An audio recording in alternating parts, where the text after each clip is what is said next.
Valentine's Day. I signed the two of us up for Paradise and myself up for Hero, Tracy said, sitting down across from me. I took a sip of bourbon and nodded my head. I was still trying to thaw out after the 2-block walk from Gibson's to Division Street. The temperature had reached 5 degrees, but the cold wind made it feel like -2 degrees outside. I took Tracy out for a romantic Valentine's Day dinner. When Tracy saw that I was inviting her to karaoke after dinner, she jumped in her seat and clapped her hands with delight. Tracy loved singing in public. Damn Chicago winters, I thought for the millionth time. The Dive on Division Bar opened just a month ago and has been hosting karaoke nights on Thursdays. We visited the bar for the first time on Thursday, though we've stopped by a couple times since the grand opening. Division Street in Chicago's Gold Coast neighborhood has long been one of Chicago's busiest streets. It was home to bars and the occasional restaurant, but it truly blossomed after the pandemic ended.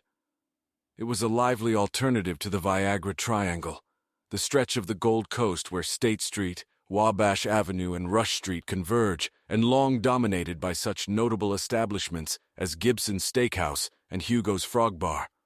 The Dive on Division establishment has gone through several iterations, most recently as a Mexican restaurant. The restaurant lasted just under 12 months before it became Dive on Division. Our apartment on North Michigan Avenue was 1 block away, so Division Street, and also the Viagra Triangle, was our favorite place to drink or eat. We usually had my daughter Emma with us. I wanted to take Tracy out to dinner on Valentine's Day, and for purely selfish reasons surprise her with karaoke. Emma was staying the night with Al and John D'Amico, Tracy's parents, who owned and lived in an apartment on the top floor of our building. Nick, the owner of Dive on Division, stepped up to the microphone and announced that karaoke would start in 15 minutes, and Tracy retired to the ladies' room, while I typed the lyrics to the song she'd chosen for us. I knew the song as well as I knew my name, but who wants to make a fool of themselves on stage? In the 70s and 80s, my parents were big fans of a certain genre of rock that combined music with a certain amount of theatricality. They were drawn to this genre by a songwriter named Jim Steinman. Steinman was not a typical songwriter. A famous music producer was known to have told Steinman that he didn't know a damn thing about writing music. That's why it took Steinman and Marvin Gaye, aka Meatloaf, almost 3 years to sell their concept album, Bad Out of Hell. One of the songs on that album was Paradise by the Dashboard Lights. When Tracy was looking for a song for our duet a couple years ago, I showed her a YouTube video of Meatloaf and Carla DeVito performing the song, and she loved it. That song became our staple for duets at karaoke. Soon Tracy discovered Holding Out for a Hero, a song Steinman wrote for Bonnie Tyler for the movie Footloose. A few words about my wife, Tracy Connery, aka D'Amico, is simply stunning. Tall, slender, blonde with a muscular butt, the result of daily visits to the gym in our house, and a 32E bust. Tracy received her master's degree in musical theater from Northwestern University, and with diploma in hand moved to Los Angeles to become a star. Tracy soon discovered that it didn't matter how pretty she was, how well she sang or acted. There were hundreds of girls just like her. She starred in a couple commercials and had a small role in an episode of the NCIS series.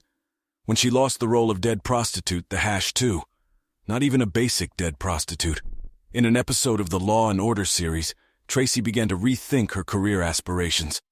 She made an agreement with her parents that they would support her for 2 years in her quest to become a star. But after that, she would either become independent or have to return to Chicago. After 2 years, she decided to call it quits. If I'm going to work as a waitress, it's going to be in a place where I can afford to live in more than just my car. She told me. Tracy started working in the family business, and that's where we met. My name is Coy Connery, and I'm the director of fixed operations at D'Amico Lincoln Ford. In other words, I report to the service manager, parts manager, and body shop manager. This is the position I've held for 5 years, and it's where I met Tracy 3 years ago. She's the only child of Al and John D'Amico. There are currently 8 D'Amico Automotive Group dealerships scattered throughout the Chicagoland area, the largest being DLF in Lincoln Park. Tracy manages payroll for all D'Agi dealerships from D'Amico's headquarters at D'Amico Porsche Jaguar in the Gold Coast area of Chicago. When I first met Tracy, I was a single father with a 2-year-old and working long hours as my position required. I was engaged to my daughter's mother, Caroline, when Emma was born. We were high school sweethearts and were each other's first in everything: dating, kissing, sexual experiences, etc. Caroline was excited about becoming a mother throughout her pregnancy. However, after our daughter was born, Caroline began to drift away from both of us. She found it difficult to bond with her daughter and resented having to breastfeed her. One day after a long day at DLF, I came home and found our neighbor landlord, Mrs. Gronwald, watching Emma. Caroline left me a note. She can't handle being a mother and wants nothing to do with Emma or me, nor should she run after her. All of her belongings have been moved out of our apartment. I contacted Caroline's mother and she asked me to stop by and take Emma with me. Caroline's mother took Emma in her arms, hugged her gently and kissed her forehead. She handed Emma to me and told me to leave and never come back. Crying heavily and sobbing, she asked me to never come back. I realized that she had chosen her daughter over her granddaughter, and I needed to protect Emma. I took Caroline and her mother at their word, found a top-notch family law attorney, and sued to terminate her parental rights because of her abandonment of our child. Caroline did not contest the matter, and signed the termination of parental rights in exchange for a written assurance that I would not collect child support. Life wasn't easy, but I managed. We lived in a 3-family house owned by Mrs. Gronwald, who adored Emma. After her husband died, Mrs. G rarely saw her children and grandchildren, so she took in my little family. She was heartbroken that Caroline had abandoned us and tried to make our lives as easy as possible.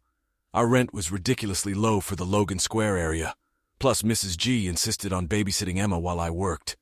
Without Mrs. G, I couldn't have done it. My folks had moved to Texas the previous year, and although they had offered to help me move, I was a Chicagoan. Moving to Texas held little appeal for me. I was 23 years old and had been working as a service counselor at DLF for just under a year when our service manager quit without notice. His departure left us stranded and Al frustrated. I met Al at his office and offered him a deal. Appoint me service manager for a 6-month probationary period with no salary increase.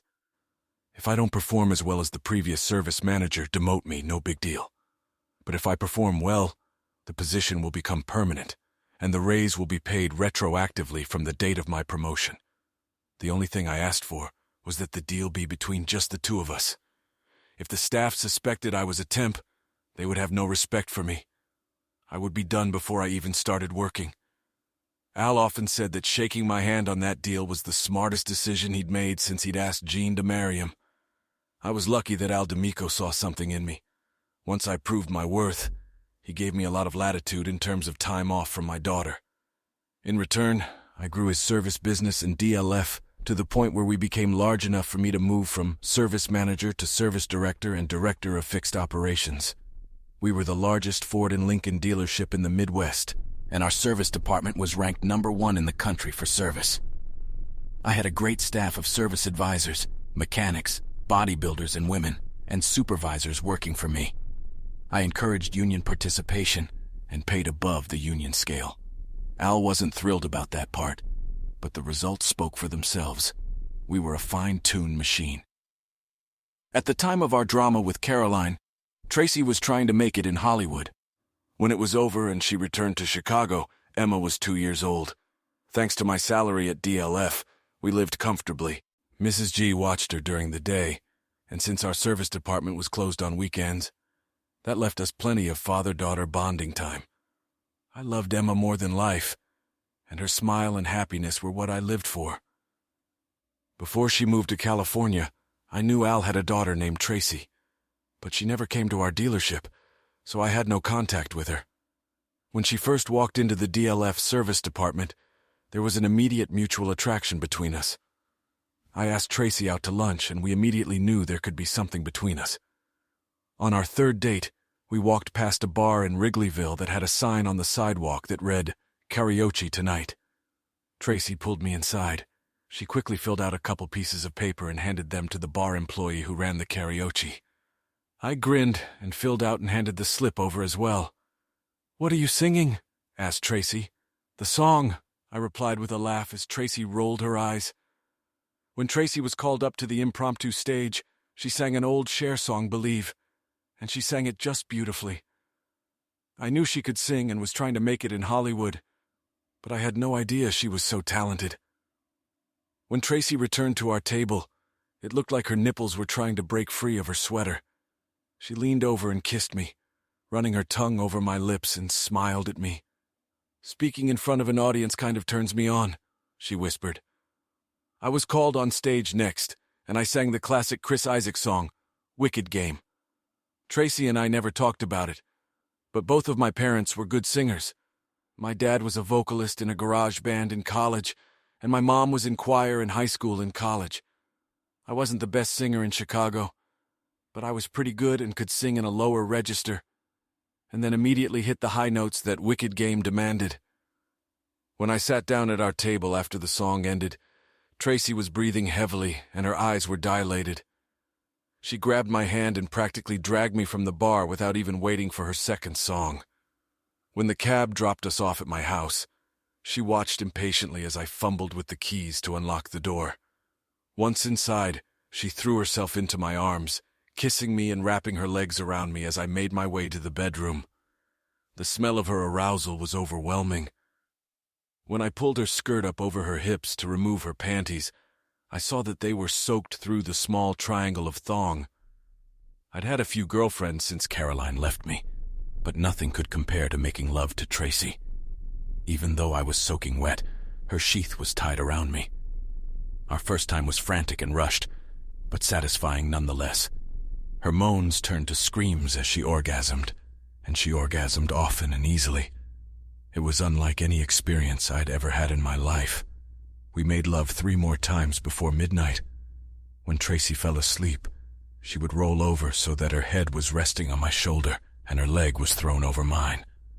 As she snored softly, sleep eluded me as my mind raced with overexcitement. I was in love.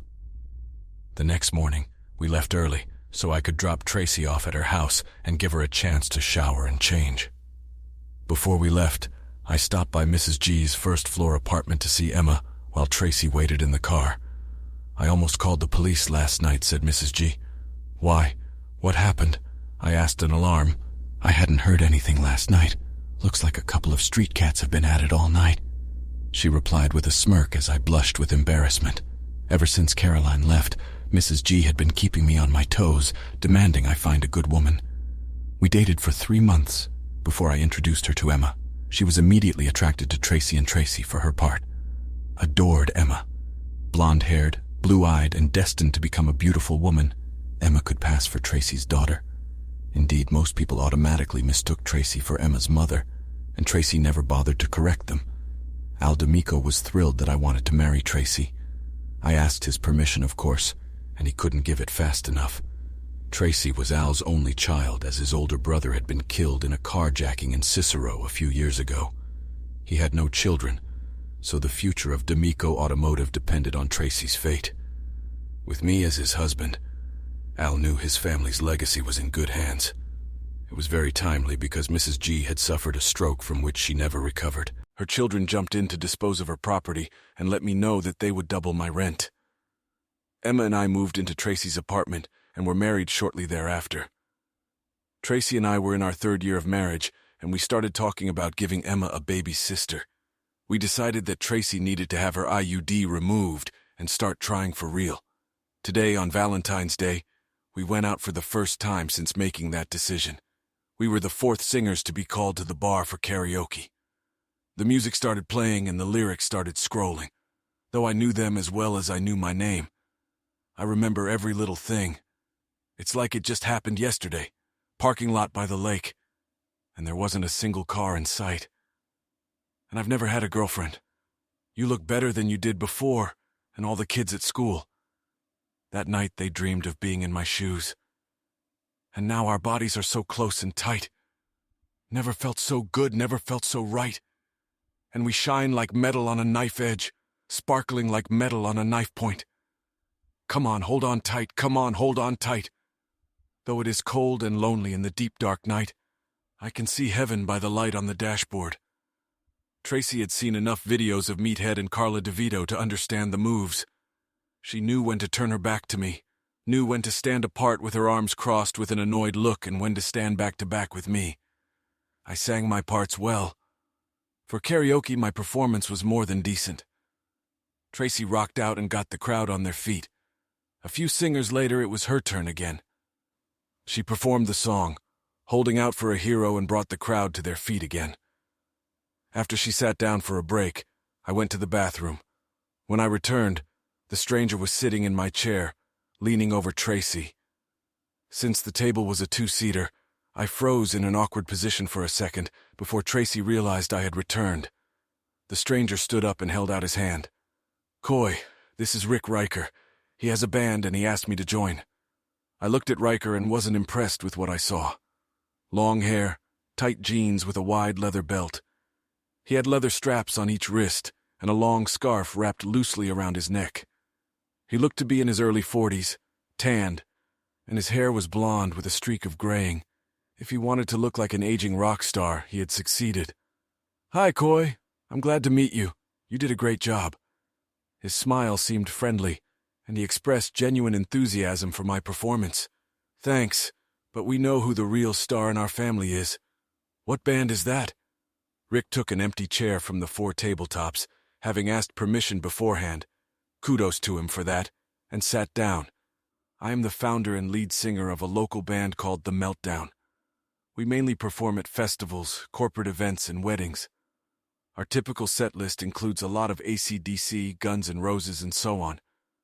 We've never been as successful as we should have been, given our talent. And I want to change the direction of the band." I had some thoughts, but Tracy's performance struck me like a lightning strike. Now I have an idea of what I want to do with the band, and I think Tracy is the key. I sat and pondered Rick Riker. Winters in Chicago are brutal, and summers are short, but gorgeous.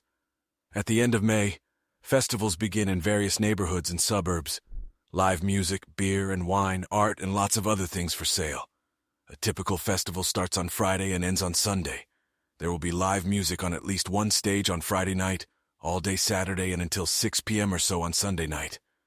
Sometimes bands will perform throughout the weekend, and sometimes they will only perform once. Smaller bands perform at the beginning of the day, and the last band of the day will be either a well-known local band, or in some cases a band that was once famous but didn't want to quit, and so is playing the festival. Local bands are made up of either full-time musicians or part-time musicians for whom the band is just a side income. Looking at Riker, you could tell he was one of the former. I looked at Tracy. "Is that what you're going to do?" She shrugged. "Maybe. You know I love performing on stage. Even that little applause is really good for my ego. I want to check out his band and see what they're all about, but that's it for now." Riker left, leaving Tracy a business card with his band name, email address, and the band's website address. Shortly afterward, we left as well. It had been an interesting evening. In our apartment, the smell of Tracy's arousal wafted through the bedroom. Her thong was soaked through, just as I'd suspected it would be.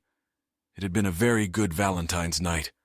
Tracy found a few videos of The Meltdown on YouTube, some single-song videos and an hour-long concert video from last year's Taste of Wicker Park Festival. The problem was that the audience seemed to consist largely of high school students. Festival bands don't exist to entertain. Their purpose is to attract a crowd of people willing to spend money on overpriced food and beer, and to lure people with disposable income, willing to spend that income on poorly made art and fake designer sunglasses. 15-year-old boys are not the festival's target audience. Judging by the sunshine on the concert video, the band performed around noon. Not a good time. Riker probably had a hard time getting good bookings for his band. Without the name recognition of a popular band playing festivals, he couldn't get the best gigs at bars, weddings, or corporate events. I wasn't entirely comfortable with Tracy's singing with Riker's band. However, I knew that the applause was fueling something deep inside her. Most people who crave worship are deeply insecure. Despite Tracy's beauty and talent, she was as insecure as any actor or musician. She invited Riker over to our house to discuss his plans. Riker wanted to go in a different direction with The Meltdown. Instead of AC/DC, he wanted to go for a more theatrical show. He was familiar with the songs Tracy and I did at karaoke, but never paid attention to them. When he got home, he read about Jim Steinman and watched other videos of songs he had written and produced. I was shocked. How could I not be familiar with this guy? And Meatloaf. I always thought he was just a fat white guy from back in the day. Man, thanks to you and Tracy, I saw a whole different approach. Riker wanted to mix a few Steinman songs with a few Broadway tunes. I think I'll start with the song Bad Out of Hell, then move on to 2 Out of 3 Ain't Bad, and then Tracy will sing Somewhere from West Side Story. I had never heard of these songs until you showed them to me in a whole new light. I'm thinking of a couple ABBA songs and 1 or 2 Fleetwood Mac songs. That would be a show that would really appeal to girls. And it would attract the guys, and the guys are the ones who spend the big bucks at festivals. It's not the music I thought I was going to play, but some of these songs are pretty damn good, so I can live with that, and a gig is a gig. So what do you say, Tracy? Are you in? Riker was disappointed that Tracy didn't jump in the pool with both feet. She explained to him that we should discuss it and she would let him know. After Riker left, I realized she had something to say. I know we've talked about getting my IUD removed and having kids, but performing with a band is what I want to do first. How do you envision it? It means you'll be practicing for hours every week, and then you'll be gone for the weekend. You have daddy duties to attend to. Plus it means Emma and I will hardly ever see you. Tracy took my face in her hands. I'll come home every night. I need you like air and water, and I could never be away from Emma. I couldn't love her more if I'd given birth to her myself. I will always make time for my family. She decided that she would arrange with her father to allow her to join the band The Meltdown. Her parents knew how important performing was to her, but felt that she had already squeezed everything she could out of herself during her failed Hollywood career. Her mother, Jean, was skeptical, but her father reluctantly agreed with her desire to cut her time at D'Amico Automotive short. I had a bad feeling about the whole thing, and especially Riker. But Tracy stuck to her word. Rehearsals rarely ended at 7 p.m., but Tracy was always home to kiss Emma goodnight. As winter turned to spring, the band picked up momentum, putting on either a 60-minute or 2-hour show. They recorded and posted several high-definition videos on YouTube. They then sent out emails to organizers of various festivals in Chicagoland. The interest in festivals didn't last long. There were a few bands that always attracted attention, but there were also many bands that disappeared. The hunt for new and different bands was a never-ending process for festival organizers. The band was not yet booked for evenings, but their new direction proved popular with festival organizers. They were soon booked through June, and most shows were at 4 p.m. or 6 p.m.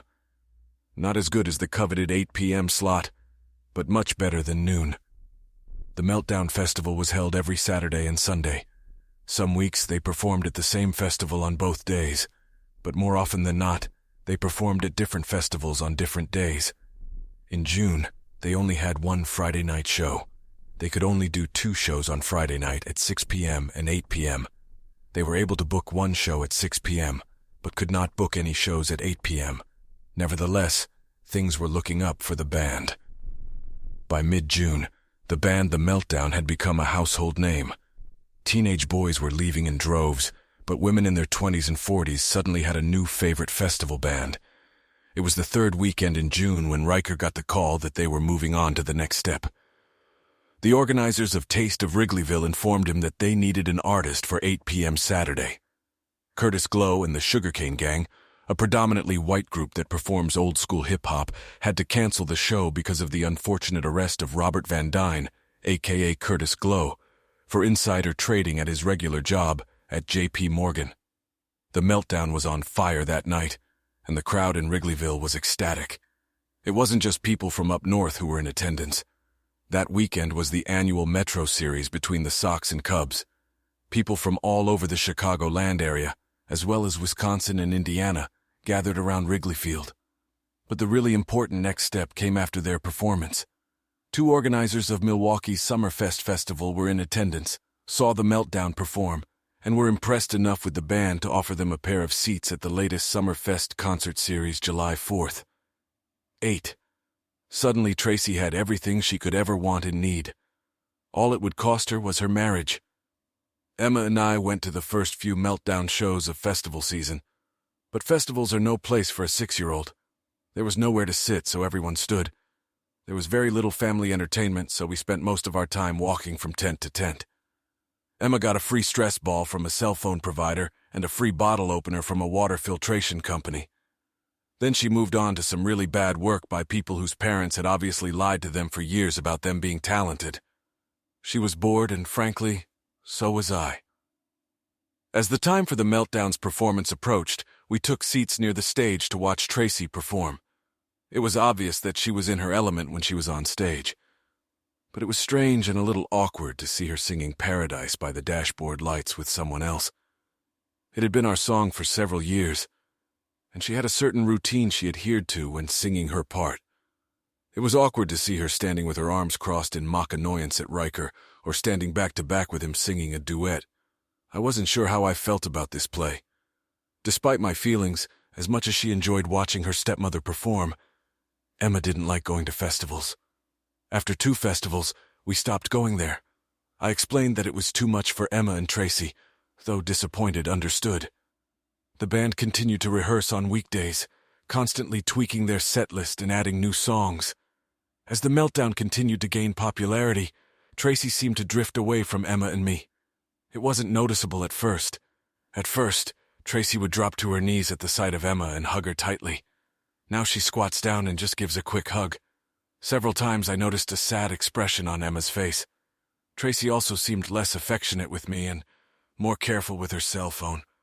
I'm a lot of things, but I'm not naive or gullible.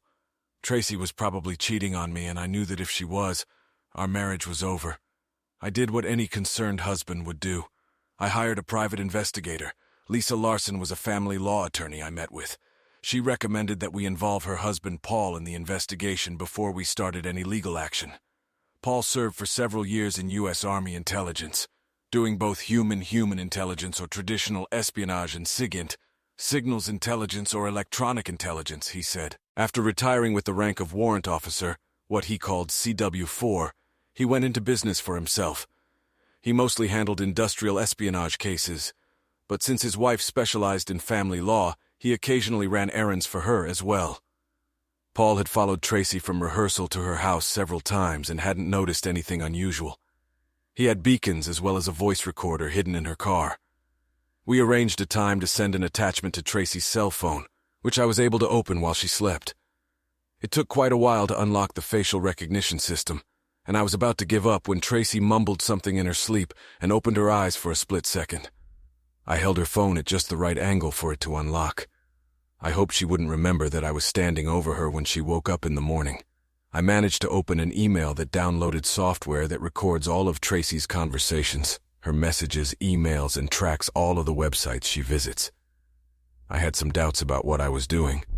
After all, trust is the foundation of a marriage, and Tracy hadn't done anything to violate that trust. I had my suspicions, but nothing concrete. We still talked and made love. We discussed when we could have a baby again. We talked about Emma, who would be going into 2nd grade in the fall. On a day-to-day basis, not much changed in our lives, but a wall grew between us. I would ask, and she would deny or dismiss it. So the only way I could see was to spy on the woman I loved. It was the video of the Meltdown's performance at Taste of Wrigleyville that made me pick my brain. After an hour-long concert and 2 encores, the band lined up along the stage and bowed out. Riker and Tracy hugged each other as they bowed. Riker looked at Tracy and kissed her. Tracy looked up at Riker and smiled the same smile that I thought was only meant for me. The next day, I made an appointment with Lisa Larson. She dragged her husband out to the meeting, and from that point on, it was all set. I don't think she's had sex with him yet, but she will soon. My private investigator said, "Why do you think it hasn't happened yet?" Lisa, my lawyer, and Paul's wife asked. I don't have anything specific, but once that line is crossed, there's usually an obvious general sense of closeness left. I don't see that with your wife and Riker yet, but I can see that they're slowly beginning to do so. It was probably good news that he hadn't had sex with my wife yet, but I still didn't see a way to save the marriage. Are we still planning on the band staying in Milwaukee for a couple nights? Asked Lisa. I nodded my head. They have a concert at the AFI Amphitheater late morning on the 4th of July. Then this night and the next, they're performing at Whiskeyville, a pop-up bar in downtown Milwaukee. On the 6th, they have another late morning concert at AFI. They are expected to return to Chicago on the afternoon of the 6th. Are you coming on the 4th? Asked Paul. Yes. I'll stick around and wait for your call. After their show at Whiskeyville, I'll meet them if they happen to be together in one of the rooms. If not, I'll go to Chicago and be back on the 5th. Sounds like you've got it all worked out. I don't even want to know how you managed to sneak cameras into their hotel rooms. Paul Grind. You'll see it on my bill. It wasn't cheap. Any videotapes in their room won't count as evidence, but they might be useful in negotiations. I still don't think confronting them is the right move. I don't want things to go south, so I'm going to search you for weapons before I let you meet with them. I understand. I don't want to put you in a bad situation. I have a 6-year-old daughter to think about. There's no way I'm going to jeopardize her future. If Tracy cheats, I'll get out of the marriage.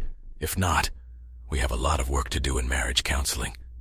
I can't look at her and not see that wide smile she gives Riker at the end of their show.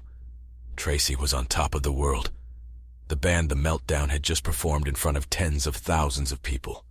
It was the biggest crowd they had ever performed in front of by 1,000%. Called out for 2 encores, The Meltdown received sullen looks from the band that was scheduled to perform after them. There was no way they could match this performance, and they knew it. The group had time to go to the hotel, have dinner and a nap, and then head to Whiskeyville for a 2-hour show at 9 p.m. If they were lucky, they would be back at the hotel by midnight. Tracy felt insecure and didn't know how to spend the evening. She missed Coy and Emma, and knew that what she expected from tonight could end her marriage. But her relationship with Rick was accelerating. Their chemistry on stage had spilled over beyond her, and the other band members could see that something was going on between them. No one said anything as they were too busy enjoying their meteoric rise from mediocre local festival band to performing at Summerfest. It had been a fast and wild ride. After the morning show at Summerfest, Rick invited Tracy to his room, but she declined. She wanted to take a nap and relax before tonight's show. Irritation flashed across Rick's face for a moment, but then his usual smirk reappeared. She confirmed that their meeting was still on. The concert at the Whiskeyville Pop Bar that night was standing room only. The bar was set up outdoors on the street in front of Capitol Grill. The temporary bar stretched to the full width of the street, and folding chairs were provided on a first-come, first-served basis. An area was left in front of the plywood stage for dancing. The band started their set with Paradise by the Dashboard Lights, then moved into Bat Out of Hell, and then straight into the Fleetwood Mac classic, Go Your Own Way. The crowd was pumped up and ready to party. That was almost as good as sex. Rick Riker laughed as the room door closed behind him. I don't think anything can be as good as sex, Tracy says, but getting that reaction is pretty close. Rick grabbed her and enclosed her in a hug. We were ready, but she was overcome with uncertainty. What is she doing here? She asked herself. I shouldn't be here. Rick didn't pay attention to the noise outside the door of his room until it reached him that someone was knocking. I'll ignore them and they'll go away, Rick thought to himself. But the knocking became even more insistent. Better answer that, Tracy said. She reached for her bra on top. Rick sighed and stood up. Rick looked through the peephole and saw a middle-aged white man. He swung the door open. What the hell are you? Was all Rick could mutter. Coy Connery stood in the hallway on the side of the door, leaning his back against the wall while his private investigator knocked.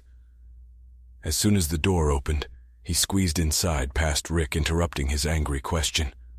Coy walked around the corner to the bed. He saw Tracy stretched out on the bed. When Tracy saw Coy, her eyes widened with horror. No, she said almost to herself. Coy, it's not what it seems, Tracy said with a desperate note in her voice. Really? Coy asked. Then what's the big deal? Because it looks like you were going to have sex with Rick. Tracy began to cry and gasp. Let me explain, she managed to mumble. Go ahead, Coy said. I'm all ears. It was an accident. I wasn't going to go for it. You have to forgive me. Baby, please. Coy shook his head and turned around. Rick leaned against the wall, a look of defeat on his face. Coy wasn't the first husband he'd crossed. She's yours now, Coy said to Rick. I don't want anything to do with her. Good luck to you, Rockstar. The latter was particularly painful for Rick.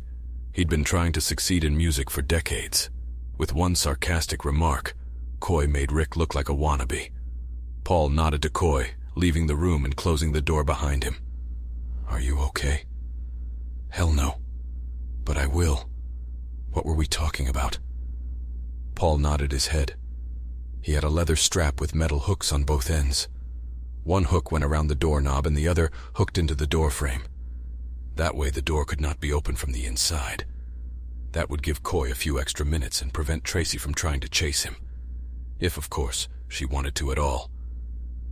In the parking lot, Coy turned off his cell phone, not wanting to be tracked or contacted. He walked over to the two vans that belonged to the group.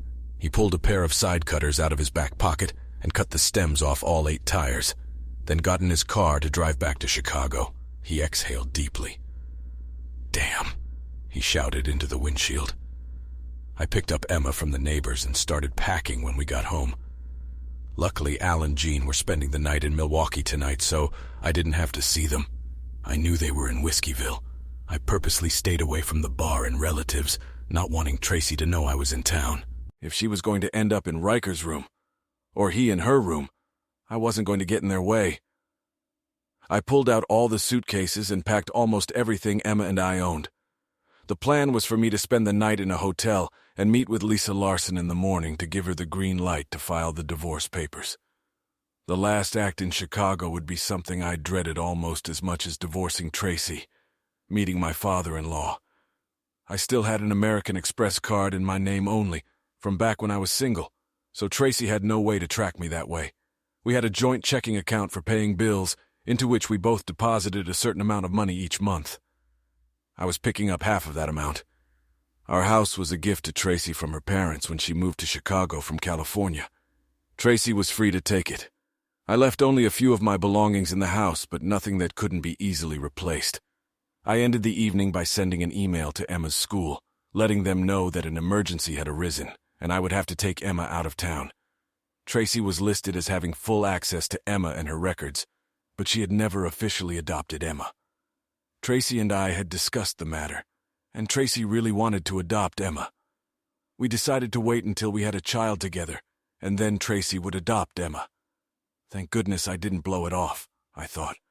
That was one less confusion. At dinner, I tried to explain to Emma that Tracy and I were not going to get married again. Emma started crying and begged me to tell Tracy that I was sorry for leaving.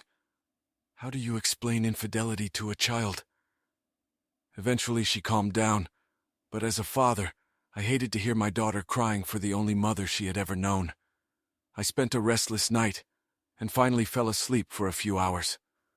When I woke up, I showered and got dressed, then made Emma get up and get dressed. We had breakfast in the hotel restaurant before we left. While Emma waited at the secretary's office, I had a brief meeting with Lisa Larson. She was sad, but ready to file for divorce. Paul had already told her about Tracy naked and Rick Riker's hotel room.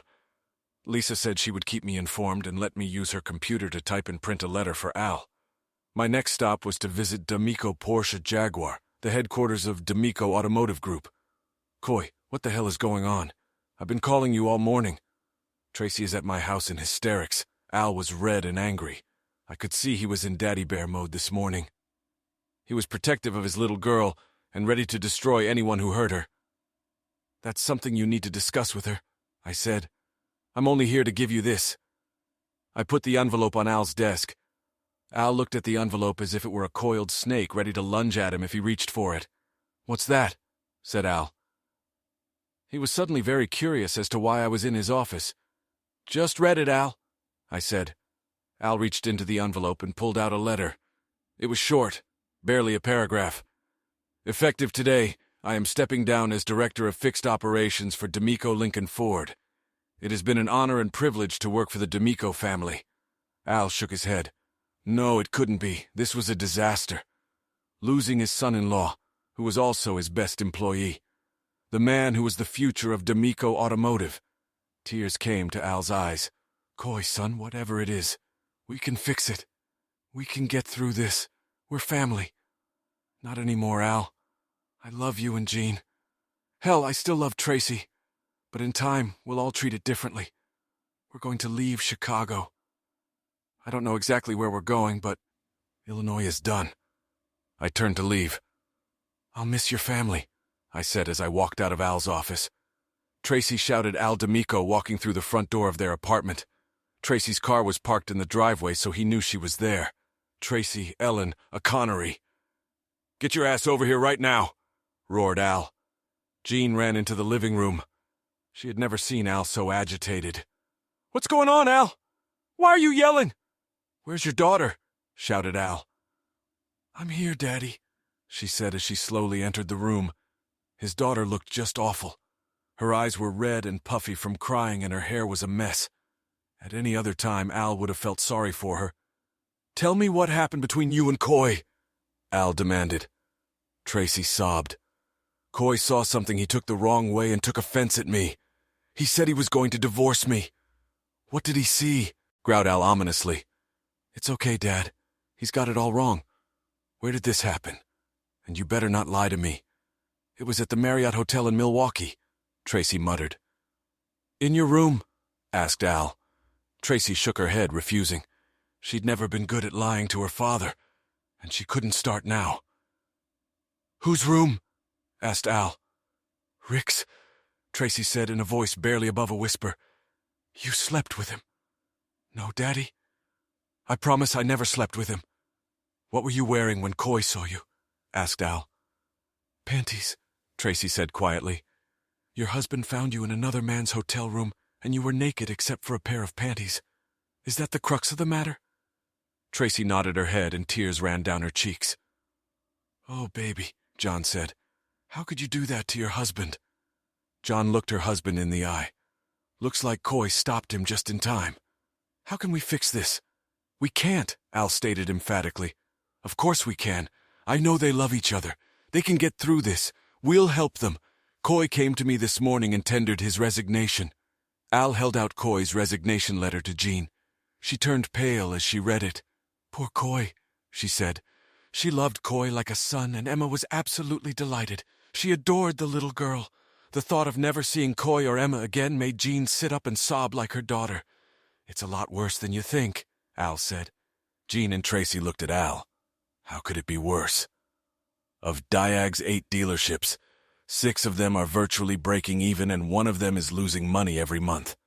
Coy's service department is a huge part of Diag's revenue and keeps Diage afloat as the used car market has been very tough the last couple years. Coy has turned the service department into the highest rated and most profitable of any brand dealership in the Midwest. Al closed his eyes and shook his head. I was going to promote Coy to vice president of fixed operations for all of Diag's. I thought he could get all of our dealerships up and running. And now I just hope we can hold out. Al had misery written all over his face, and his wife and daughter were crying in each other's arms. 27 months later. Are you and Emma spending Thanksgiving with your folks? Asked Ken Saunders.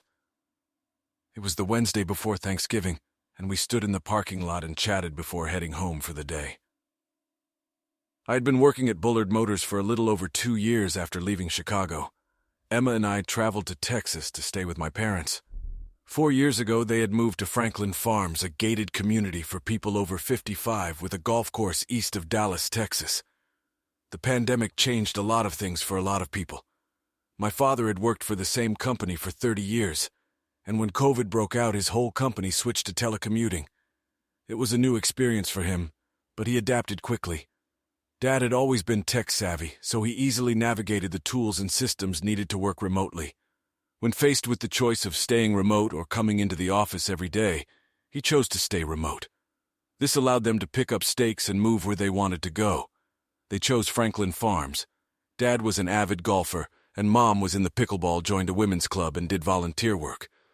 The golf club had a restaurant and bar, and the clubhouse had monthly concerts and dances, so they were busy and active. Emma and I had visited them before, but back then they were new and still feeling out of place. After living in Franklin for a few years, they had settled in, and I had never seen them so busy and happy. However, they were shocked to learn about Tracy. I explained everything to them on our first evening with them. That girl loved you to death. What could have pushed her to cheat, my mom asked. There was a slight accusation in that question that I chose to ignore. I guess she didn't love me as much as you think she did, I replied. I couldn't cheat on her any more than I could give up Emma. I don't think she felt the same affection for me, and it all started when she joined that group. She wasn't cheating on you before that. I don't think she's ever cheated before, but who knows? It didn't take Tracy long to track us down. I blocked her on my cell phone and only communicated with her through my lawyer. She flew into DFW Airport, rented a car, and then showed up at my parents' store. I was walking with Emma when Tracy showed up. My mom invited her in for coffee. "Tracy, I'm so disappointed in you," my mom said. "Never in a million years would I have thought you would have an affair and cheat on Coy." "Mrs. Connery, I too am disappointed in myself. Disappointed and ashamed. I don't even know how this happened. How I let myself do this." She shook her head, puzzled. "I can't explain any of it. I'm just grateful to Coy for coming up in time to stop it all. Tracy, until you understand how it happened, you can't be sure it won't happen again. Have you thought about seeing someone? A therapist?" Tracy nodded. "I start therapy next week." Tracy took a deep breath before asking the next question. "Do you know how long he plans to stay here? I'm hoping he'll go to marriage counseling with me to work on our marriage. I'll do anything to stay married to him." My mom saw the sincerity on Tracy's face and didn't want to burst her bubble. "Honey, they're not going back to Chicago. Coy found a job and signed a 12-month lease on an apartment. You need to start planning your life without them." Tracy burst into tears and flew back to O'Hare that same day. Ken's question brought me out of my reverie. "Yeah, we're going to have Thanksgiving with them. Since they moved to Texas, they've had their previous Thanksgiving at the clubhouse every year. This will be Mom's first attempt at a Southern-style Thanksgiving. She'll even make cornbread for the stuffing. I mean, that's the dressing, right? Isn't that what you call it around here? If a turkey isn't shoved up your butt for cooking, it's a condiment." Ken laughs. Ken and I were lucky enough to find each other. Bullard Motors was located in Bullard, Texas, in East Texas, a few miles from Tyler. Tyler had grown tremendously over the years, from 75,000 residents in 1990 to 110,000 today. The surrounding communities have grown even faster. One of those communities, Bullard, was one of the fastest-growing cities in Texas. And Texas was one of the fastest-growing states in the United States. Ken owned Bullard Motors for 30 years and did not keep up with the growth of the neighborhood. He put very little money into the dealership, as evidenced by the Ford Lincoln Mercury sign still hanging over the building. Mercury has been defunct since 2010. I found an ad for a service manager position on Indeed.com, and instead of applying online, drove to Bullard to tour the dealership and possibly meet the general manager if he was available. The dealership was clean and tidy, as was the service department as far as I could see. Everything else did not impress me. I went into the service department to find out how long to wait for an oil change. I was shocked when the consultant told me 2 days. The owner and general manager, Ken Saunders, was on site and took the time to meet with me, but he was wondering why I hadn't applied through Indeed. "Honestly, I was afraid you wouldn't believe my resume," I said before handing him a hard copy of it. As he read the resume, I followed his surprise and skepticism, and his eyebrows rose steadily. "Yeah, it's hard to believe," he said. "Go to Ford Star and look up my name," I replied. Ken logged onto the Ford dealer portal and did just that. He whistled quietly a few times as he read about some of my awards and incentives. "What the hell do you want to work here for? What are you in the witness protection program?" I laughed. "No, nothing that exciting. I caught my wife cheating on me. Since my folks now live outside of Dallas, I decided to move here. I packed up my daughter Emma and here I am. Did your wife let you take your daughter, or did you kidnap her?" Ken had a very concerned look on his face. "Good for you," I thought. "Neither. She's not Emma's mother. She loved Emma, but she doesn't have a say." We argued about cheating wives, and Ken told me about his own experience with his first wife cheating on him. He was very happy now, even though he had come a long way. "What would you change about the service department?" he asked, giving me a tour. "Pretty much everything," I replied. "I can turn your business around. I can turn your service department into the kind of profit center you've only dreamed of." But he muttered slowly, Yes. There's always a but, isn't there? In this case, the but is that it won't be cheap. You'll have to get your checkbook out. You'll get me for a lot less than I'm usually willing to accept. But we'll have a contract to meet benchmarks that we'll set together. And when I reach those benchmarks, and I will, you'll pay me a lot. The following week, I started my new job as service manager at what will become Bullard Ford Lincoln once the new signage goes up. That was over 2 years ago. I asked Ken if he and Lily were inviting their grandchildren over for Thanksgiving. Kayla and Rob are coming over tonight with their company, and Ken, Junior, and Lisa are already here with the baby. One of the changes over the past couple of years was that as his dealership became more profitable, Ken was able to afford a larger home. He could now accommodate his entire family for the holidays with room to spare. Another reason for Ken's opinion was that I couldn't go wrong. Ken shook my hand and told me again that among the many things he was grateful for was my life. Tears welled up in his eyes as he squeezed my hand and then took me into a man's arms. We both turned to look at the neighboring lot. A month ago, graders and bulldozers had shown up here to begin work on leveling the hilly terrain on the empty lot. We had no idea what exactly was planned to be done. The county had issued DCA Enterprises a limited permit, but it didn't specify a specific use. For now, they were allowed to level and grade the land, but no other construction work could take place without a full building permit. At that time, a specific use permit would be issued, and all licensing issues would have to be resolved with the property owner. This would probably not happen until the new year at the earliest. "Have you heard anything?" I asked. Ken shook his head. "Nothing. That's what's weird about it. Usually you hear something from someone.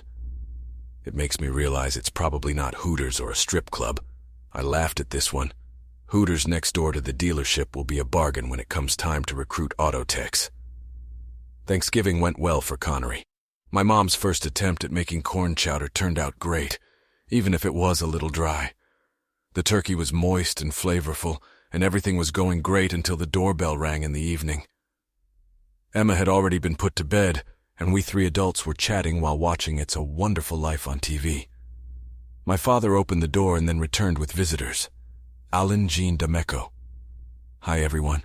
Sorry to interrupt your Thanksgiving, but I was hoping to talk to Coy." I was in mild shock at the sudden appearance of my former in-laws. My divorce from Tracy had been final for over a year and a half. Tracy didn't fight back or contest anything. She quickly signed everything my attorney sent to her lawyer. She did not ask for alimony or spousal maintenance. I signed a quit-claim deed to the apartment. It was a gift from Alan Jean, so it was only right that Tracy keep it. I was not required to attend the divorce hearing and chose not to appear in person. Lisa Larson informed me that Tracy and her parents attended the hearing. Tracy cried throughout the proceedings, and after the hearing was over, her father helped her out the door. For almost 2 years, I hadn't heard a word from anyone in the D'Ameco family. Hell, for all I knew, Tracy was now Tracy Riker, and there were 1 or more little Rikers crawling around the apartment. I escorted Al into my father's den and poured them each a glass of bourbon. "You're looking good, Coy. I'll begin." I only nodded my head at Al's attempt at conversation. After so long without contact, there was bound to be awkwardness between us. "We're in Texas on business, and I took a chance on you and Emma coming to visit your parents for the vacations." Al looked away for a moment, and he thought tears came to his eyes. "We miss you, son. We miss you both." I nodded my head. "We miss you too. I couldn't ask for better mothers-in-law than you and Jean. Not a day goes by that I don't wish." My voice broke with sadness at the thought of what could have been, but never would be. "I know," Al said. "Jean and I talk about you every day." "Even if I could," I said, "I wouldn't want to move back to Chicago. And as much as I loved being your COO, I couldn't do it again. There are too many memories. I know. Besides, there's nothing to go back to. I've sold all the dealerships." I looked at Al with an expression that I'm sure was shocked. The dealership was his baby, and so was Tracy. His father had founded D'Ameco Automotive over 60 years ago. "Why? How?" I managed to stammer. 6 of them were break-even and 1 was unprofitable. The only reason I held on to them was market share. Your service department was critical to keeping everything afloat. When you left, I realized that D'Amico Automotive's days were numbered. We hung on for a couple more years, and that allowed me to sell every dealership. DLF was the last to go. God, now I feel awful, I said. I expected Al to hire a replacement for me and everything would go smoothly. No, Rodal, it's not your fault. You had to do what was best for you and Emma. No one blames you for this. Not me, not Jean, and certainly not Tracy. At the mention of my ex-wife's name, I looked up at Al. How's Tracy doing? I believe she and Rick Riker got married. It was a statement that sounded like a question. Al laughed briefly. The last time she saw that goon was in Milwaukee when you caught her about to make the worst mistake of her life. No, she didn't marry him, or anyone else. Hell, as far as I know, she wasn't even dating anyone. And I guess I do since she lives at home. She didn't stay in the apartment, sold it. She took half the money and put the other half in a 529 college savings plan. That's smart. By the time she has kids, he'll be grown big enough to pay for their college completely. You're right. And the first person to benefit from it is only 10 years away from starting college. It took me a moment to realize it. Emma, that's her plan. Al drained his glass and started to leave the room. I followed him. This is a bad idea, I said. She needs to let go of the past. Oh, believe me, it is. Al paused to say goodnight to my parents while Jean pulled on a light jacket. 60-degree weather on Thanksgiving will take some getting used to. Jean laughed. I knew I looked puzzled by her comment. What do you mean by get used to it? I asked. Al grinned. The business I'm in Texas for. That's the business I'm starting. We're here to watch at home. I looked at Al in shock and Tracy. Is she staying in Chicago? Jean giggled as Al looked at her with amusement. Do you want to tell him, or do you want me to do the dirty work? Tell him he still likes me. I want to keep it that way. I suddenly felt a heaviness in my stomach. John looked at me sympathetically. Poor boy. I guess you didn't hear that Tyler's school has a new drama teacher this year. Jean looked at my parents. Say, was that meatloaf singer not from around here? I spent the rest of the Thanksgiving holiday in a state of shock. Monday morning I was still restless and felt impending doom. I didn't know it, but my day was about to get much worse. Monday morning is the busiest time at the service center. Over the weekend, cars break down or have noises and vibrations. So Monday is the first day cars are sent out for repairs or diagnostics. Cars need to be ready to be loaned out. Consultants and technicians need to be beefed up with coffee and on top of their game. And the service department needs to be working at full capacity. On Monday mornings, I've always tried whenever possible to be on standby and help out as much as possible. I was always very hands-on, and that was one of the many qualities that made me good at my job. Ken had sent me a text asking me to stop by his office as soon as the morning rush subsided. So at 10 a.m., I was sitting in the chair across from my boss's desk. I had an interesting call on Saturday, Ken says. From whom? Al D'Amico, Ken said. I was afraid of that, I said. He visited me on Thursday. What did he want? Ken picked up his coffee cup and studied the contents for a while before looking me in the eye. To ransom me. Lock, stock, and barrel. Jesus, I said. Yes, I know. He offered me 20% of the current value. You'd be crazy not to take it. There's one condition, Ken said. In what condition, I asked? All the employees have to stay. It's a good condition, I replied. Including the service manager, Ken said. I see, I said. So if I stay, you get a big paycheck and all your hard work will be worth it. If not, you get nothing. I wouldn't say nothing. He's still willing to buy me out, but the 20% premium is gone if you don't stay at least a year. The premium goes into escrow and will be paid to me at the end of the year. Everything else is cash. I have another little bit of news for you. I'm not sure I want to hear it, I said. I learned what DCA Enterprises does from next door. D'Amico and Connery Automotive. I asked who Connery was at DCA, you or your ex-wife. He just shrugged and said, both, and both. Does it matter? I ran my hands through my hair in frustration. You don't have to say anything right now. Why don't you take a few days to think about it and let me know? Coy, whatever you decide is fine with me. You've done more for this dealership in 2 years than anyone else has done in the last 30 years. Thanks to you, I've been able to pay myself some nice bonuses. I know you're well paid, but I want you to know that I appreciate you. If you want me to back out of the whole deal and leave things the way they are with just you and me running the store, then that's what I'll do. If you want to walk away, I understand. My feelings won't be hurt either way. Christmas was the slowest time of the year at Bullard Ford Lincoln. Usually, Ken and I would sit in his office and work on the budget and goals for the next year. Since Ken would soon no longer be interested in the BFL, consulting with him was unnecessary. Al had complete confidence in my judgment and therefore gave me the freedom to set my own budget and goals for the coming year. I agreed to stay with the BFL for 1 year. That was the minimum necessary for Ken to get his purchase bonus. Al and Jean found a house in the Azalea neighborhood of Tyler, a historic Tyler neighborhood with grand old houses that spoke of real money. Al and Jean were not in as much distress as I had assumed, judging by their choice of house and cash payment for BFL. They had just completed the move, settling in and acclimatizing to Tyler. I hadn't seen or heard anything about Tracy. I got online and was surprised to find that Tracy had been at Tyler since the beginning of the school year and was working as a drama teacher. This confused me. Apparently she had moved to Tyler because I lived there and worked just a few miles down the road in Bullard. However, she never contacted me or showed herself in any way. In a way, having Tracy living in Tyler was like a sort of Damocles hanging over my head, just waiting for the thread to break and the sharpened point to sink into my skull. 2 years of separation from Tracy had brought a certain indifference through time and distance, but now, not so much. The week before Christmas, I decided to let Emma know that her former stepmom was living in Tyler. I know, Dad. I talked to her.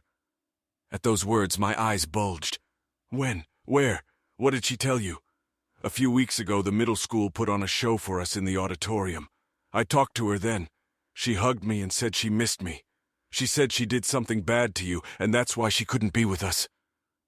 Why didn't you tell me about this? I just found out a few days ago that she was living in Tyler. When did we start keeping secrets from each other? Did Tracy ask you not to tell me anything? I could hear the accusatory tone in my voice, and that upset me more than anything. Emma had never kept secrets from me. Emma shook her head. No, Daddy. She told me she hurt you, and I didn't want to make you feel bad by talking about her. She didn't ask me not to say anything. Emma started to cry because she could see I was upset. I picked her up in my arms and hugged her, kissing her cheek. It's okay, baby. Tracy was very important to both of us. Do you think you'll ever marry again? Why are you asking me this, Emma? I don't. You just never go on dates or anything like that. You just go to work and then come home. It's like you don't have any fun in your life. And now that Mr. Ken is selling the dealership, I'm worried about you. I smiled proudly at my daughter. Are you sure you're only 8? I need my Jim, Ted, and Lila in their places, proclaimed Tracy, her voice cutting through the chatter of the cast and crew. This year's Christmas show was supposed to be the Holiday Inn. Most people know the show from the 1942 movie starring Bing Crosby and Fred Astaire with music by Irving Berlin. The musical premiered in 2016 and has become a holiday classic in just a few years. The show will run for 4 performances, and all seats have already been sold out. This was the last dress rehearsal, and the audience was packed with teachers and office staff, as well as a few students who had a free period during the last class of the day. Tracy gave the signal and the orchestra began the overture. They played for a few minutes and then moved on to the first song of the show, Stepping Out with My Baby. 2.5 hours later, when Jim and Linda sang the last notes of the reprise of White Christmas, the cast began the finale, and then the curtain came down to a standing ovation from the audience. Tom Dalton, principal of Tyler High School, enthusiastically shook hands with his new drama teacher. This is by far the best thing the theater department has ever done. It's first class! First class, he exclaimed. Principal Dalton would have said that about the show even if he hadn't had a bit of a crush on Tracy Connery. All he knew about her was that she was from Chicago, divorced, and had done a commercial a few years ago, and that her father had recently bought a Ford dealership in Bullard. So, among other things, she was also flush with cash. Tom was a deacon in the Church of Christ and happily married, so he would never have acted on his attraction, but I should have given this to you, Tom said, holding out 4 tickets to the last performance to Tracy. Thank you. Tracy smiled happily. 2 front-row tickets had gone to her parents, but the other 2 would likely go unused. But she had to give it a try. I was talking to Mark Thrasher, my parts manager, when I got a message on the service disc. Being called out by one of the service advisors was not unusual, although it didn't happen as often as it used to. I empowered the consultants to deal with customer complaints, assuring them that I would never criticize any action they took to make the customer happy. As a result, when I received a page, I knew the situation was heated to the max. Or in this case, my ex-wife, standing in the service area as my service advisor stared at her in amazement. Even Wilma, who despite her outward masculinity and butch haircut, was 100% straight, looked at Tracy with undisguised lust. "Everyone, this is Al D'Amico's daughter, Tracy. Tracy, this is Wilma Wayne. Thomas and Abe are our service counselors." After shaking everyone's hand and saying how pleased she was to meet them, Tracy asked if we could talk in my office. After getting comfortable, Tracy moved on to the purpose of her visit. "I know I'm not your favorite person, but I have a favor to ask," Tracy said. "What's the favor?" I asked. "Tyler High is putting on a holiday and Christmas show. I have front-row tickets for the last night from my parents, you and Emma." I leaned back in my chair. "Tracy, I don't know if this is a good idea. Emma told me she talked to you a few weeks ago. I didn't even know you were in town, and meanwhile my daughter has been keeping secrets from me about you." Tracy looked upset. "Coy, I didn't ask her to do that. I would never ask her to keep secrets from you. And that's what she said. It's all part of the puzzle I'm trying to put together. But I have no idea what it's supposed to look like. The only reason you came to Tyler is because you wanted to come back to me.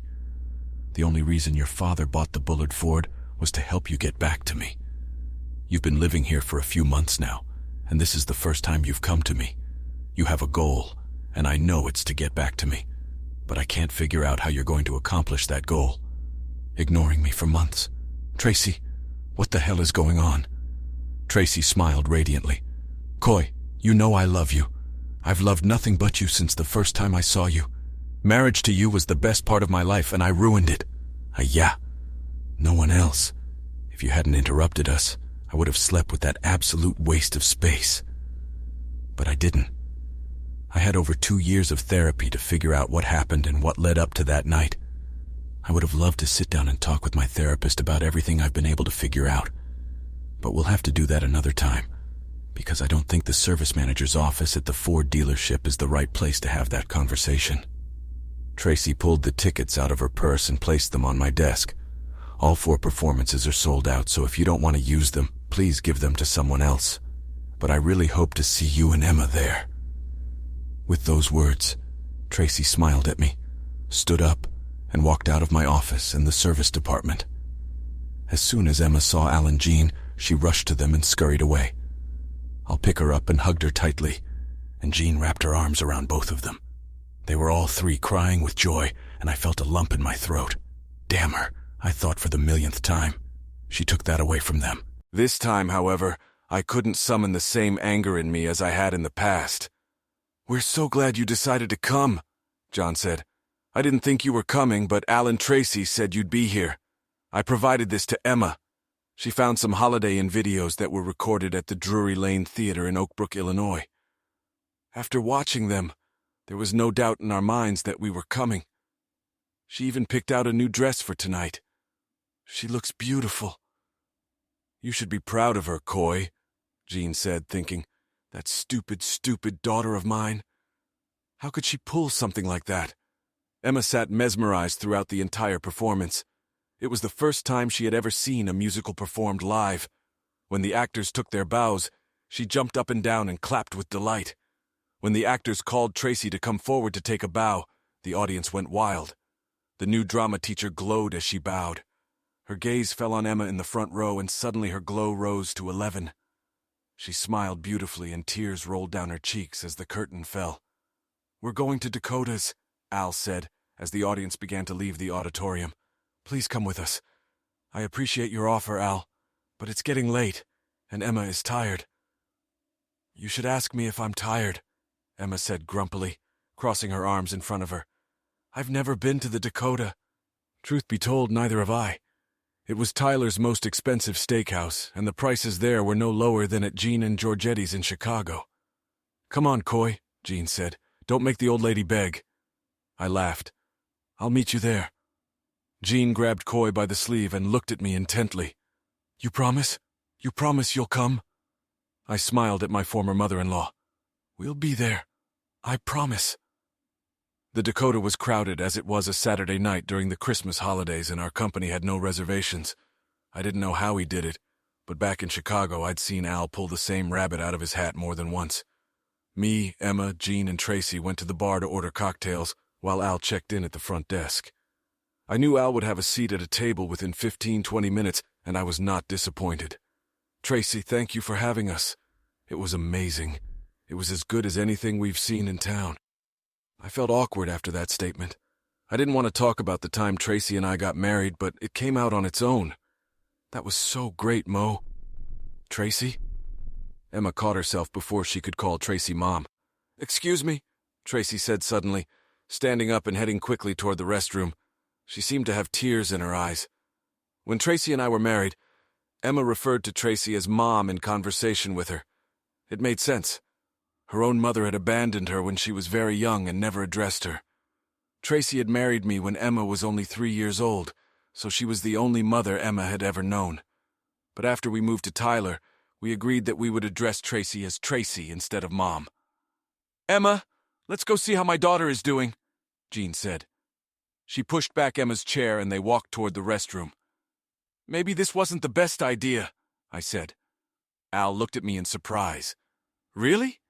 "Yes, seriously. Why? What am I missing?"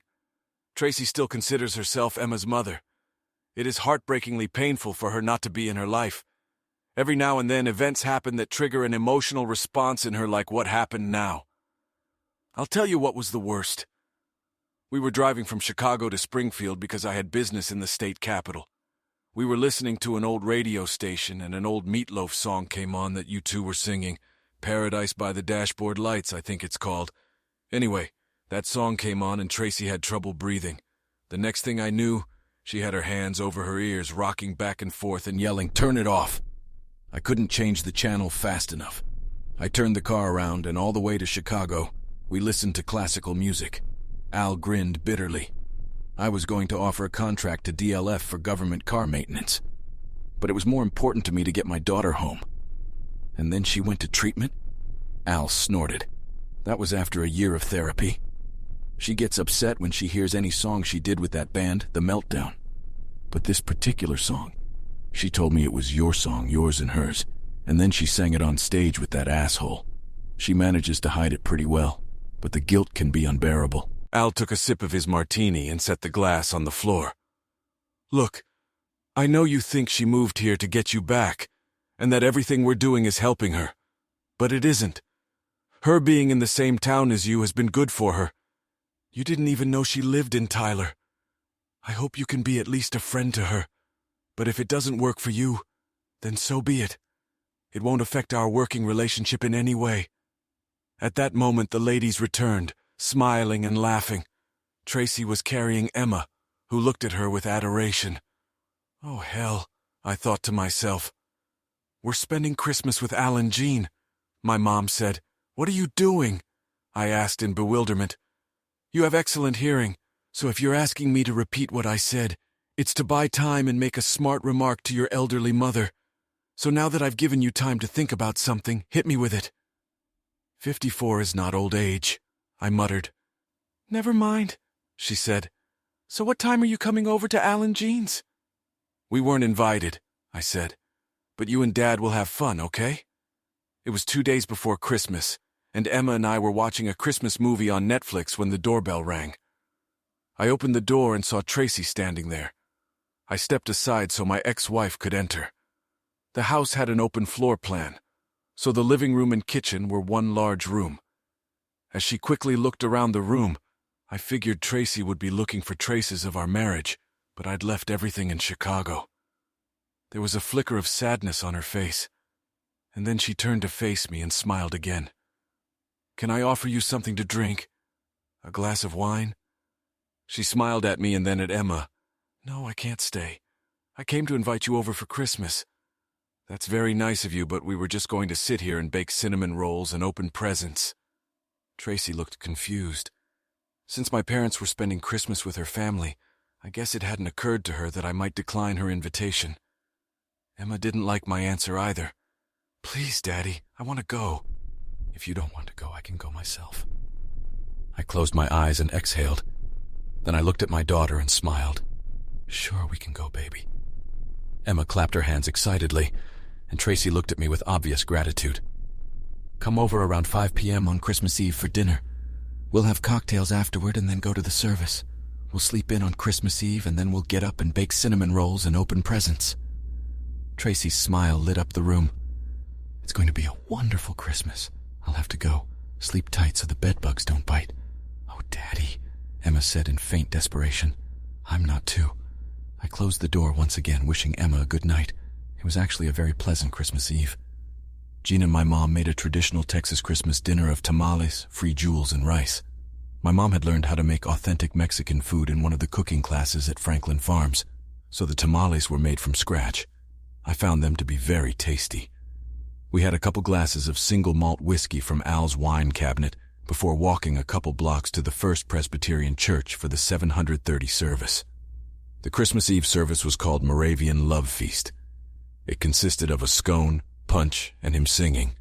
I never liked going to church, but Tracy was a member of the huge Fourth Presbyterian Church in Chicago on Michigan Avenue, and Emma and I enjoyed going to the candlelight service with her on Christmas Eve.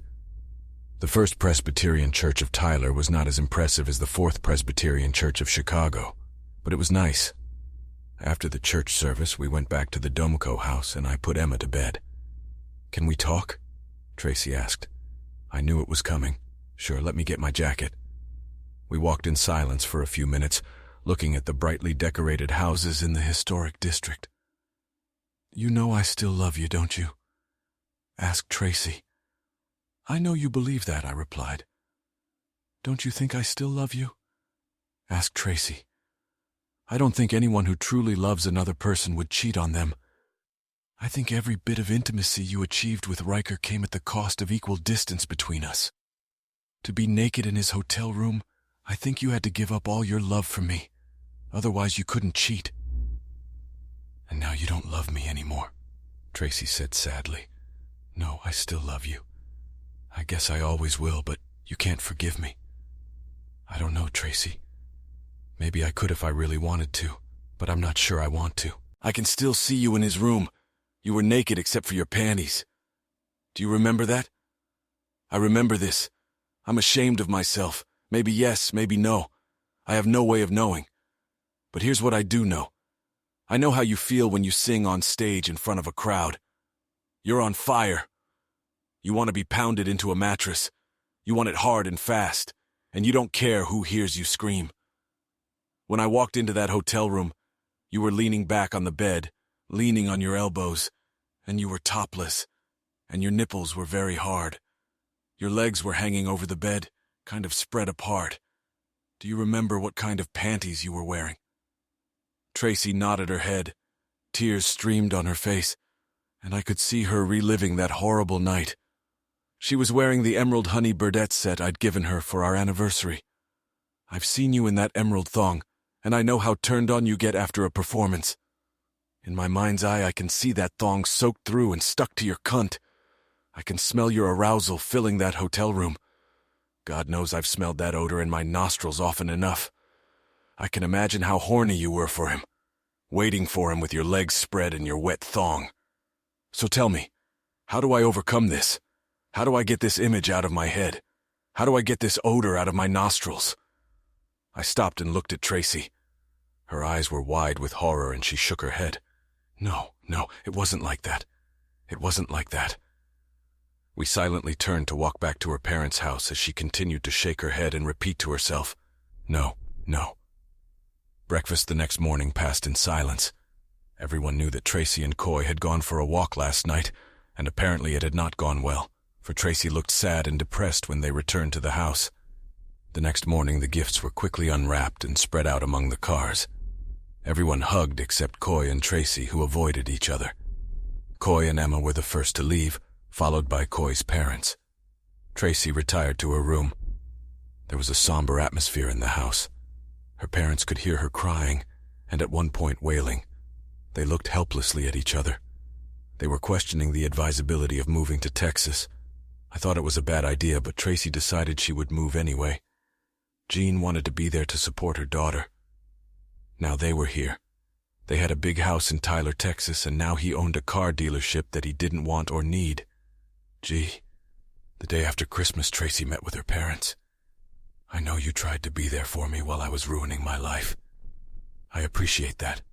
I do, but I'm only causing everyone misery. I think it's time for me to leave. Maybe go to Europe or something.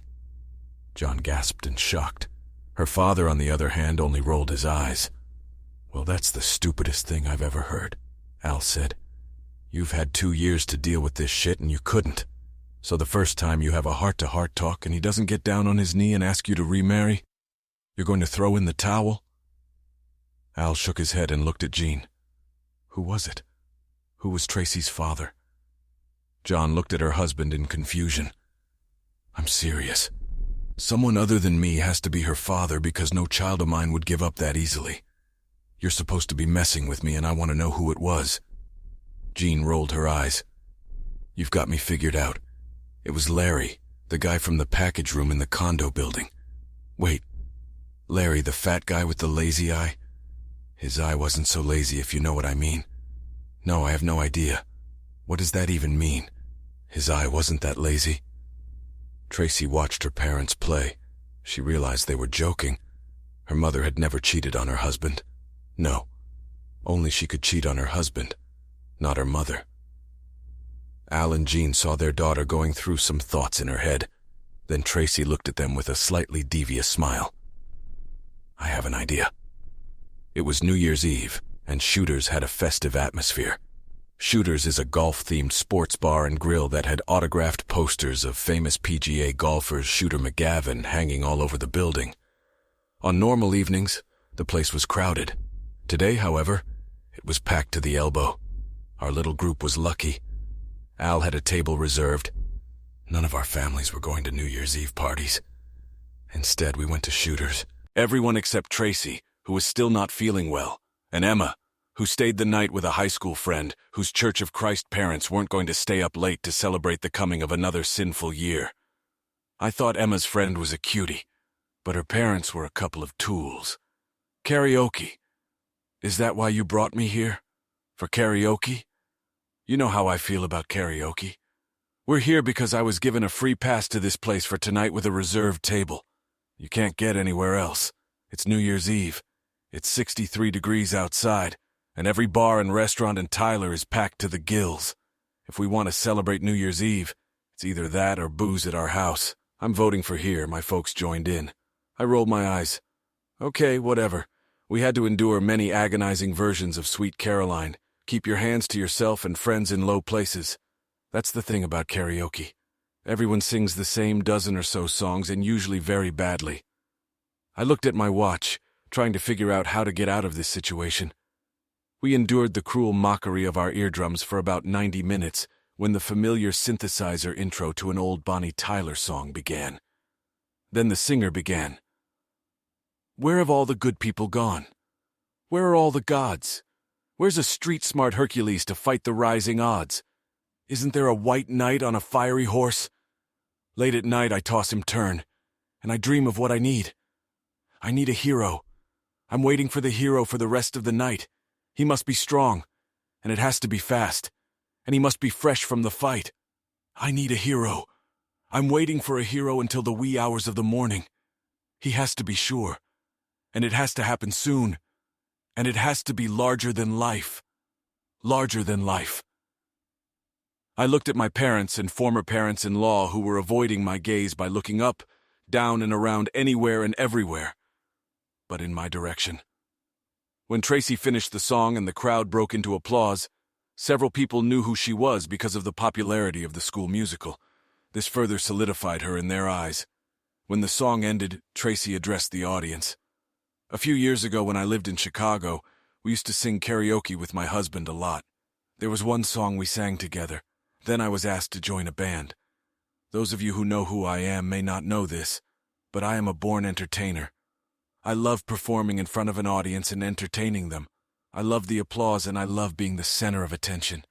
I started singing a song that was special to my husband and I with the lead singer of that band. We became very popular, so popular that I lost sight of who I was and what was important to me. By this time, the noise of the crowd had died down, and it was as quiet as a church. Everyone was mesmerized as they listened to Tracy's speech. A confession. It didn't matter. I almost did the worst thing a wife can do to her husband. If my husband hadn't stopped me, I would have crossed a line beyond which there's no going back. He stopped me, but he couldn't forgive me and divorced me. The crowd murmured, and Tracy raised her hand. No, he was right to divorce me. But I've lost my love of performing. This is the first time I've sung in front of an audience since the night my husband caught me thinking I was about to make a big mistake. But there is one song that makes me cringe. It was a song I used to sing with my husband, and now I've started singing it with someone else. The last time I heard this song was when I was riding in the car with my dad. I had a complete breakdown, and he had to turn the car around and drive me 100 miles back to Chicago. Tracy took a deep breath. I turned my chair around and watched her. She looked in my direction. Coy, I have no right to ask you this, but could you sing it with me? For that matter, I want to be able to listen to the song without being committed to a mental institution. The announcer walked over and handed me the microphone. The crowd started applauding, and I was left with only two options, one of which would make me a complete moron and probably get my ass kicked by the crowd. I stood up and started walking towards the stage as the intro began. It had been a few years since I had heard this song, but I still managed to start the opening line of the first part. Paradise in Time.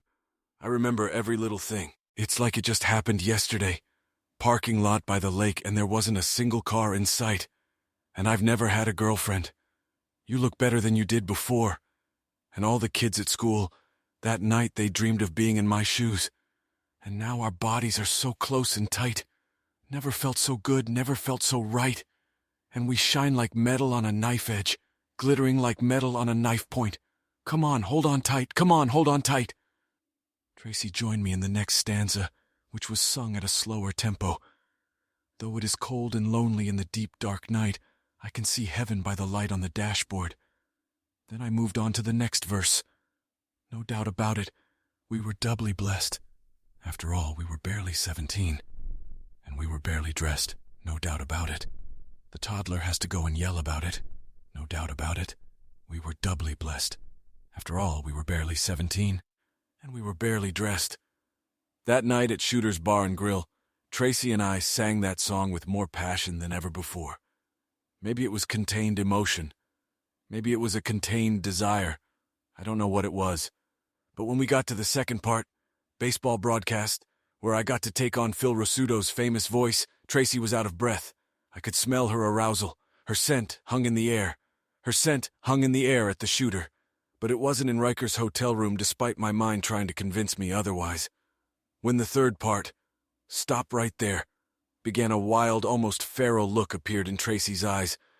It was a look I'd never seen before as she began to sing her part, shouting the first line loudly with a hard pause at the end, and then backtracking to the second line of the verse. Stop! I need to know right now. Before we go any further, do you love me? Will you love me forever? Do you need me? You'll never leave me. Will you make me so happy for the rest of my life? Will you take me and make me your wife? Do you love me? Will you love me forever? You need me. You'll never leave me. You're going to make me happy for the rest of my life. Will you take me away and make me your wife? I need to know right now. Before we go any further, do you love me? Will you love me forever? I've seen videos of Mitlock singing this song with Carla DeVito, and I've seen him sing it with Ellen Foley, who sang it with him on the Bat Out of Hell album. But no one had ever sung it with as much passion and lust as Tracy did that night. When part 4 of Prayer for the End of Time ended, I finished the song. Never felt so good. It's never been more right. And we were glowing like metal on a knife edge. Never felt so good. It's never been more right. And we were glowing like metal on a knife edge. When we were done, I tossed my mic to the manager and grabbed Tracy's arm as she dropped her mic on the floor. I practically dragged her across the bar as she ran, trying to keep up with me. Our dad sat there in shock, and our mom sat there with silly grins on their faces. "Where are we going?" she asked, climbing into the front seat of my pickup.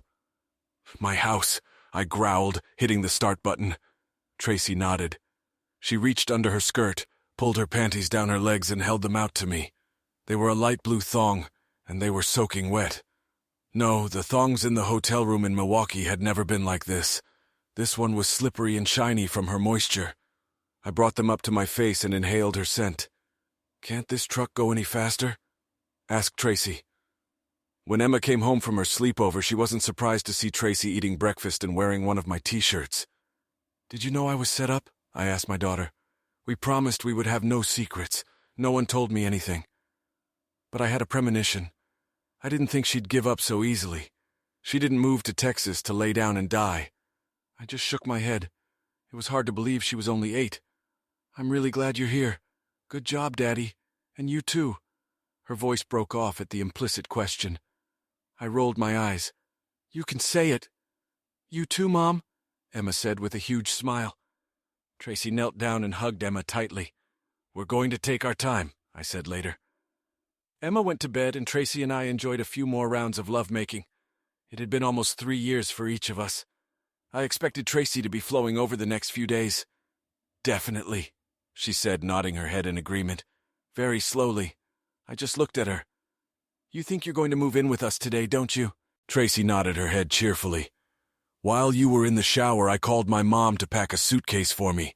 We still have some issues to work out. I don't trust you. We'll get counseling. And you have no reason to trust me, but you will. What about wanting to perform on stage and be the center of attention? I've recently discovered something about myself. That feeling I get when I directed Christmas show. It was much more satisfying than the applause I received when I was on stage with The Meltdown, just in a different way. Maybe it's a sign of maturity. Maybe I'm just getting older. Maybe I've realized what I've lost and I don't want to go through it anymore. Probably all 3. Directing this musical is what my ego needs, and I'll be happy with that. But does it turn me on? "There's karaoke at Shooter's a couple times a month," Tracy said with a slagrin. I nodded. "We'll check it out." And we looked. Epilogue. Christmas 1 year later. The Connors were celebrating Christmas at the Domikos again. Koi's parents were sitting in the living room with cocktails when Koi and Emma walked through the front door. Right behind them walked Tracy, carrying 3-month-old Bonnie in her arms. It had been so long since Koi and Tracy had made love, and they loved each other so much that they hadn't even thought about birth control on New Year's Eve. They looked at each other, shrugged, and came to a tacit agreement. Since it happened, and it certainly did happen. Bonnie, named after Bonnie Tyler, of course, was the quietest, happiest baby ever. The smartest and sweetest could also be added to that list. Emma adored her baby sister and couldn't take her eyes off her when she was brought home. She reminded Tracy and her father of their promise that Tracy would adopt her as soon as they had another baby. Koi explained that they had to get married first. Then the adoption would follow. Emma tapped herself on the wrist as if to say time is running out. As both families sat down to dinner, last year's awkwardness was forgotten. Tracy shifted her gaze from Koi to Emma to Bonnie, and then to her parents and future in-laws. She felt a wave of happiness wash over her. She didn't think she would ever be this happy again. She knew she didn't deserve it, but she grasped it with both hands and wouldn't let go. Merry Christmas. Thanks for watching. Hope you enjoyed it. Subscribe to the channel and watch for the next video.